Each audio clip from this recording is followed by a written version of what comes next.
할렐루야! 오늘도 우리는 우리의 삶의 현장에 하나님의 복을 선언합니다. 우리 가정은 주님의 말씀과 성령으로 하나가 될 것이고요. 하나님과 사람들에게 호의를 입게 될 것입니다.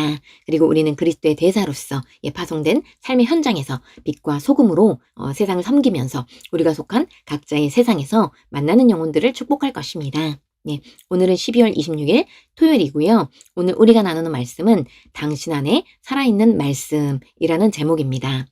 요한복음 1장 14절 말씀을 읽겠습니다. 말씀이 육신이 되어 우리 가운데 거하심에 우리가 그의 영광을 보니 아버지의 독생자의 영광이요 은혜와 진리가 충만하더라. 예, 육신으로 나타나신 하나님이 우리 가운데 거하셔서 우리가 그분의 영광을 보게 되었습니다. 예, 베들레헴에서 태어나신 아기 예수에 관한 설명인데요. 예, 신성과 인성의 연합이고요. 에덴 동산에서 잃어버렸던 권세를 회복시키고자 말씀이 육신이 되셔서 우리 가운데 오셨습니다. 오랫동안 고대하셨던 분께서 마침내 이 땅에 도착하신 감격스러운 장면입니다. 읽겠습니다. 성탄절은 말씀이 오셨다는 것을 의미합니다. 말씀이 태어나셨습니다. 말씀이 육신이 되어 거리를 걸어 다니셨습니다. 사람들은 그분이 죽임을 당할 때까지 그분의 영광을 보았습니다. 그러나 하나님은 그분을 죽음에서 일으키셨고 그분이 부활하신 것을 여러 확실한 증거들과 함께 공개적으로 보여주셨습니다. 이제 그분은 당신 안에 계십니다. 하나님을 찬양합니다. 사람들은 말씀을 기다렸고 선지자들이 말해왔던 그분의 영광을 기대했습니다. 끔찍한 어둠이 세상을 덮고 무지가 지배하고 있었으므로 그들은 그분의 빛을 기대하고 있었습니다. 그리고 말씀이 처녀에게 태어나 사람들이 보고 믿을 수 있는 영광과 은혜와 진리의 충만함으로 이 땅에서 살았습니다. 성탄절은 말씀이 오셨다는 것을 의미하는데요. 말씀이 태어나셨고 말씀이 육신이 되어 거리를 걸어 다니셨는데요. 사람들은 말씀의 영광을 보았다라고 얘기하고 있습니다. 말씀이 삶의 현장에서 기적을 행하셨다는 말인데요. 제자들은 3년 반 동안 예수님을 따라다니시면서 기적을 목격했다고 성경이 말하고 있습니다. 바람과 파도를 다스리셨고요. 갈릴리 바다를 걸으셨습니다. 그리고 삶의 현장에서는 무리들을 향한 긍휼과 사랑으로 많은 사람들을 고치셨고요. 죽은 자들을 일으키셨습니다. 그리고 빵이 증가되게도 만드셨고요. 물을 포도주로 변하게 하셨습니다. 말씀이 처녀에게 태어나 사람들이 보고 믿을 수 있는 영광과 은혜와 진리가 충만함으로 이 땅에 사셨습니다. 그리고 예수님은 죽으셨고 부활하셨고 40일 동안 이 땅에 계시면서 하나님께서 자신을 죽음에서 일으키시고 자신이 부활하신 것을 공개적으로 보여주신 다음에 하늘로 승천하셨습니다. 사도행전 1장 3절 말씀을 보도록 하겠습니다. 그가 고난 받으신 후에 또한 그들에게 확실한 많은 증거로 친히 살아계심을 나타내사 40일 동안 그들에게 보이시며 하나님 나라의 일을 말씀하시니라. 예수님은 마르다의 여동생 마리아에게 나타나셨고요. 다른 여인들에게 그리고 예수님을 모른다고 부인했던 베드로에게 나타나셨습니다. 그리고 엠마오 고향으로 돌아가던 두 제자에게 나타나셨고요. 부활하신 날 저녁에 문을 닫고 기도회로 모였던 10 제자에게도 나타나셨습니다. 그 자리에 없어서 예수님의 부활을 믿지 않았던 도마에게도 나타나셔서 나의 주, 나의 하나님이라는 고백을 들으셨고요. 다시 고기를 잡으러 세상으로 돌아갔던 베드로를 포함한 7 제자들을 만나셨습니다. 그리고 믿는 자의 모임이었던 500여 명 형제들에게 동시에 나타나셨고요. 예루살렘의 교회 수장이 될 예수님의 형제 야고보에게도 나타나셨습니다. 예수님은 마지막으로 11 제자에게 대사명을 주시고 하늘로 승천하신 것을 성경이 증거하고 있습니다. 계속 읽겠습니다.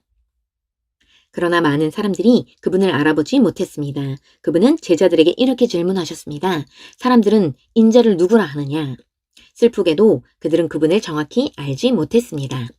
그러나 베드로는 주는 그리스도시요 살아계신 하나님의 아들이시니이다. 마태복음 16장 16절라고 대답했습니다. 요한은 그분을 육신이 되신 말씀이라고 불렀습니다. 그는 우리에게 그리스도 예수의 실제 근원을 알려줍니다. 그분은 태초에 계셨던 분이시며 만물을 지으신 분이십니다. 요한복음 1장 1절에서 3절. 예수님이 누구신지를 정확히 아는 것이 중요하다는 말씀을 하고 있는데요. 주는 그리스도시요 살아계신 하나님의 아들이십니다. 라는 베드로의 대답은 예수님이 바로 구약에서 예언하신 메시아이시고 기름 부음을 받으신 자이십니다. 라는 말인데요. 예수님만이 하나님 아버지를 만날 수 있는 유일한 길 대신 선지자, 죄와 저주를 해결하신 대제사장, 사단의 권세에서 우리를 해방시키실 왕으로 오신 분이시다라는 얘기입니다. 그리고 사도 요한은 예수님을 육신이 되신 말씀이라고 불렀고요. 요한복음 1장 1절에서 3절 말씀에서는 예수 그리스도의 근원을 알려주고 있는데요. 그분은 태초에 계셨던 분이시고 만물을 창조하신 분이다 라고 말하고 있습니다. 계속 읽겠습니다. 그분의 탄생은 세상에 기쁨을 주었고 강보에 쌓인 하나님의 영원한 말씀을 보는 순수한 경이로움을 주었습니다. 그분은 사람들과 함께 있고 함께 살기 위해 오셨습니다. 사람들이 그분을 임마누엘, 우리와 함께 하시는 하나님이라고 불렀던 것은 당연합니다. 마태복음 1장 23절, 그분은 임마누엘로 태어났지만 오늘날은 당신 안에 살아있는 말씀입니다.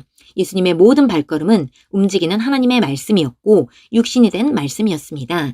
따라서 그분이 당신 안에 살도록 예수님을 영접한 날 당신은 움직이는 말씀이 되었습니다. 그분이 그러하신 것 같이 우리도 이 세상에서 그러하기 때문입니다. 요한일서 4장 17절, 그러므로 바울이 우리를 그리스도의 편지, 그리스도의 말씀이라고 부른 것은 놀라운 일이 아닙니다. 고린도후서 3장 3절, 할렐루야. 예수님은 우리와 함께 하시는 하나님 임마누엘로 태어나셨는데요. 오늘날은 예수님을 영접한 사람들의 심령에 살아있는 말씀, 움직이는 말씀이 되셨다라고 말하고 있습니다. 그래서 요한일서 4장 17절 말씀에서 주께서 그러하신 것 같이 우리도 이 세상에서 그러하기 때문에 나사렛 예수 그리스도의 모든 발걸음이 움직이는 하나님의 말씀이셨다면 이 시대 이 땅에서 예수님을 영접한 그리스도인의 발걸음 또한 예수님과 같은 믿음의 행보를 할 수 있다는 것인데요. 우리에게 새로운 본성을 주시고 권세를 주시고 성령님을 주시고 하나님의 가족인 예수 그리스도의 몸된 교회를 주신 하나님을 찬양합니다. 그러므로 고린도후서 3장 3절에서 너희는 그리스도께서 쓰신 편지인데 살아계신 하나님의 영 곧 성령으로 너희의 심령에 새겼다라고 사도 바울이 우리를 그리스도의 편지라고 부른 것은 놀라운 일이 아니다라는 얘기를 하고 있습니다. 참고 성경을 읽겠습니다. 요한복음 14장 16절에서 17절 말씀입니다. 내가 아버지께 구하겠으니 그가 또 다른 보혜사를 너희에게 주사 영원토록 너희와 함께 있게 하리니 그는 진리의 영이라 세상은 능히 그를 받지 못하나니 이는 그를 보지도 못하고 알지도 못함이라.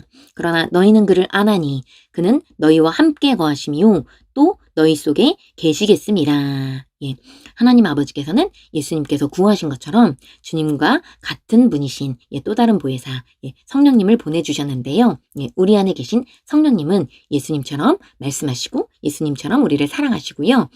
또 예수님의 성품으로 우리에게 나타나시는 분이십니다. 그리고 성령님은 우리에게 주님의 임재를 가져오시는데요. 우리가 기도하거나 주님을 찬양할 때 예수님의 사랑을 느끼는 이유가 될 것입니다. 예수님처럼 우리를 사랑하시는 진리의 영께서 우리와 함께 계신다고 말씀하고 있습니다. 함께 기도하시겠습니다. 아버지, 성탄절로 인해 감사드립니다. 내 삶에 계신 그리스도 예수로 인해 감사합니다. 말씀이 오셨고 그리스도가 태어나셨습니다. 그분은 내 심령에 오시기 위해 살다가 죽으셨습니다. 그분은 임마누엘로 태어났지만 오늘날은 내 안에 살아있는 말씀이십니다. 그분은 내 안에 영원히 사십니다. 하나님을 송축합니다.